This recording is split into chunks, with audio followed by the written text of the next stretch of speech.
Mangamma versus Gangamma. செண்டக்காரி அத்தை திமிர் பிடிச்ச மருமகள் பாட்டு. காஃபி வைக்க தெரியாதுன்னு சொன்ன கங்கம்மா அவ ரூம்குள்ள போயிட்டா. அவங்க போனதுமே சூரியகாந்தா ஷாக்ல இருந்தாங்க. அங்கே உட்கார்ந்திருந்த பத்மா,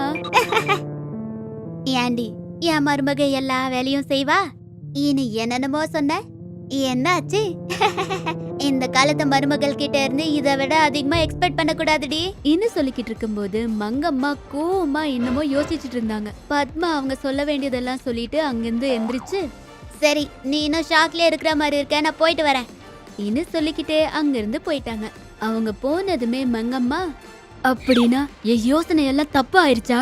இத்தனைக்கும் இந்த மாதிரி ஒரு சம்பந்தத்தை பார்த்த ஐயரே வேட்டிய உருவி அடிக்கணும். சொல்றேன் அவன் கதைய இன்னும் நினைச்சுக்கிட்டே யோசனைல விழுந்தாங்க. அதுக்குள்ளாரா உள்ள இருந்த கங்கம்மா, அத்தை எனக்கு ஒரு காஃபி வச்சுட்டாங்க. அந்த வார்த்தையை கேட்டு மங்கம்மா ஷாக்காய் உட்கார்ந்து இருந்த இடத்துல இருந்து சத்தமா, என்னது நான் உனக்கு காஃபி வச்சு தரணுமா? எப்படி தெரியற நான் உனக்கு? என்னமோ அத்தை, நான் ரூம்குள்ள இருக்கேன், நீங்க எப்படி இருக்கிறீங்களோ எனக்கு தெரியல. அந்த வார்த்தையை கேட்டு மங்கம்மா ஷாக்காயி, என்னடி என் மேலேயே செட்டேரா? அத்தை எனக்கு எல்லா டயரும் தெரியும், ஆனா இந்த செட்டையரை பத்தி தெரியாதத்த. என்னதத்த அது? இன்னும் வெளிய வந்துகிட்டே சொன்னாங்க. அத கேட்டு மங்கம்மா மறுபடியும் ஷாக்கு. உனக்கு எந்த வேலையும் வராதுன்னு கல்யாணத்துக்கு முன்னாடி எனக்கு ஏண்டி சொல்லல? நீங்க கேக்கல, நான் சொல்லல. அப்ப அன்னைக்கு சேலை கட்டிட்டு லட்சணமா இருந்த, இப்பின்னது இந்த ஜீன்ஸ். ஓ அதுவா? இப்படி மாடர்னா இருந்தா யாருக்கும் பிடிக்கலத்த, அதனாலதான் அந்த மாதிரி கவர் பண்ண. எவ்வளோ துரோகம், எவ்வளோ மோசம். இந்த விஷயத்தை இப்பவே என் பையனுக்கு சொல்லி உன்னையும் அவனையும் பிரிக்கிறனா இல்லையா பாரு. அப்படியா? எங்க இப்பவே போன் பண்ணி சொல்லுங்க. பண்ற எனக்கு என்ன பயமா என்ன? இன்னும் சொல்லிக்கிட்டே போன் எடுத்து பையனுக்கு போன் பண்ணாங்க. ஆனா போன் போகல. போனு போகல. வந்ததுக்கு அப்புறமா சொல்றேன் உன் கதைய. சொல்லுங்க, ஆனா முதல்ல எனக்கு ஒரு காஃபி வச்சு தாங்க அத்தை.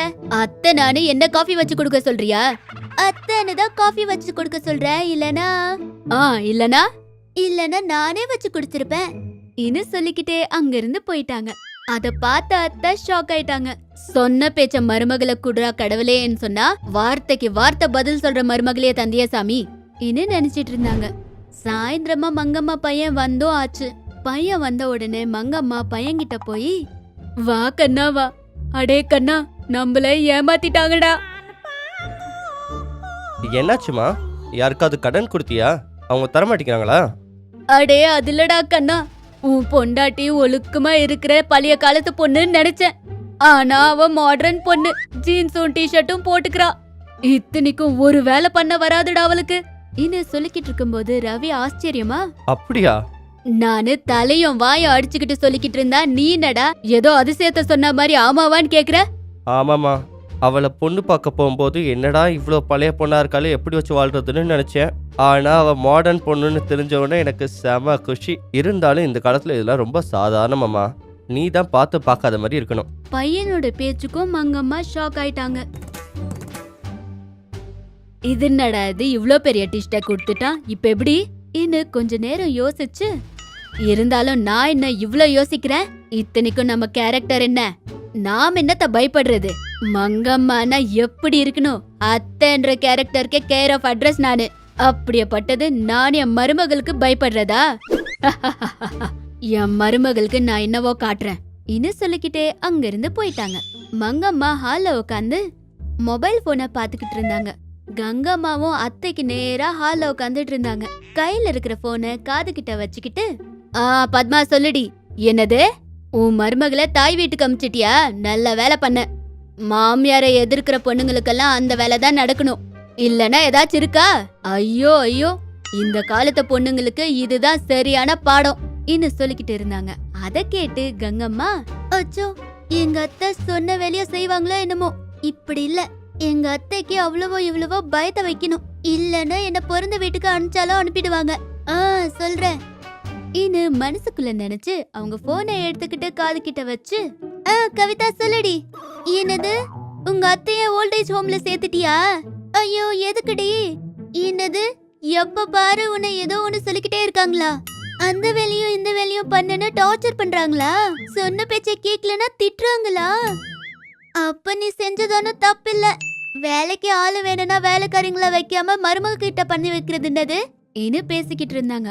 அந்த வார்த்தையை கேட்டு மங்கம்மா ஷாக் ஆகி கங்கம்மாவும் அவங்க ஃப்ரெண்டு கிட்ட இன்னமும் பேசிக்கிட்டே இருந்தாங்க. அப்புறமா அத்தைங்களுக்கெல்லாம் வயசாயிருச்சுல, அத்தானே அந்த பழைய காலத்து யோசனை புத்தி எல்லாம் எங்கடி போவும்? காலம் மாறிட்டு இருக்கு, நம்மளும் மாறணும். அப்படி எல்லா அத்தையும் நினைச்சாங்கன்னா இந்த ஓல்டேஜ் ஹோம் எதுக்குடி? எங்க அத்தைய பத்தி கேக்குறியா? எங்கடி இப்பதானே மாமியார் மருமக பந்தம் ஸ்டார்ட் ஆச்சு. பாக்கலாம் நாட்கள் எப்படி இருக்க போதோ. எதுக்குனாலும் நல்லது உங்க அத்தைய சேர்த்து விட்ட ஓல்டேஜ் ஹோம் பேரு அட்ரஸ் அனுப்பு, ஃபியூச்சர்ல யூஸ் ஆகலாம்.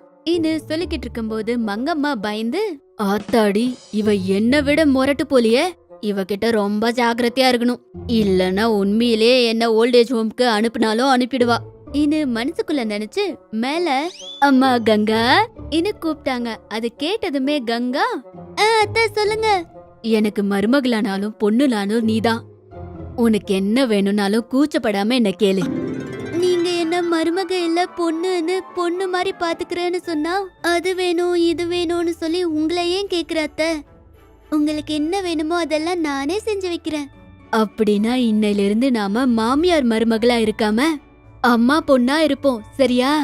நீங்க அந்த வார்த்தை எனக்கு சொல்லணுமா அத்தை? அப்படியே இருப்போம் இன்னும் சொல்லிக்கிட்டு ஒருத்தர்கிட்ட இருக்கிற பயத்தை இன்னொருத்தருக்கு சொல்லாம 2 பேருமே சமத்தா அன்னையிலிருந்து அம்மா பொண்ணு மாதிரி இருக்கிறாங்க.